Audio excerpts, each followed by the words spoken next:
অনেক দিন আগের কথা। কাশীপুর গ্রামে হরিদাস নামে এক দানশীল লোক থাকত।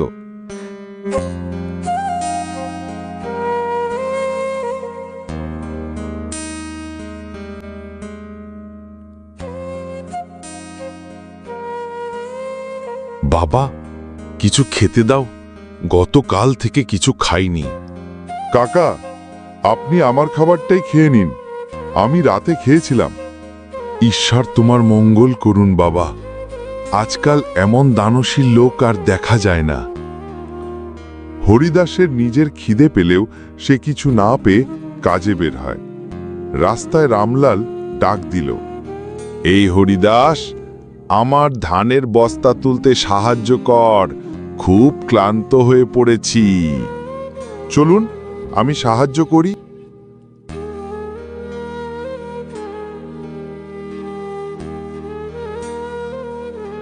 পরের দিন হরিদাস দেখে প্রতিবেশী কুলদীপ তার স্ত্রীকে মারছে। এইভাবে কেউ নিজের স্ত্রীর সঙ্গে ব্যবহার করে না। আর সন্ধ্যা পর্যন্ত টাকা না দিলে আবার মারব। তুই কে বলার আমি আমার বউকে মারব কিনা? আবার যদি মারিস, থানায় নিয়ে যাও।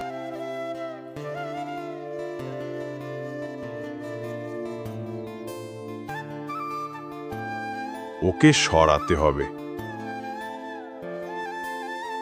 এই হরিদাসকে গ্রাম থেকে তাড়াতে হবে। আমি একটা প্ল্যান করেছি। কি প্ল্যান বলো তো? আমি বলবো হরিদাস আমার ক্ষেতের ধান চুরি করেছে, তারপর মোড়ল মশাইকে গিয়ে বিচার বসাতে বলবো। তুই তো একেবারে মাস্টার প্ল্যান করেছিস।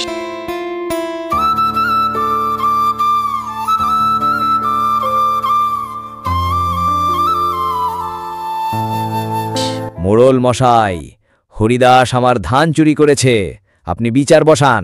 ঠিক আছে, তাহলে শনিবার বিচার বসবে।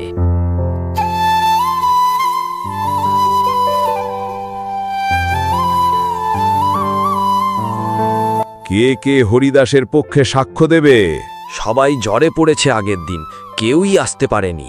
কারো পক্ষে কেউ নেই, তাই হরিদাসকে গ্রাম ছাড়া করা হলো। আমি নির্দোষ, কিন্তু আমার কথা কেউ বিশ্বাস করবে না। আমি যাচ্ছি।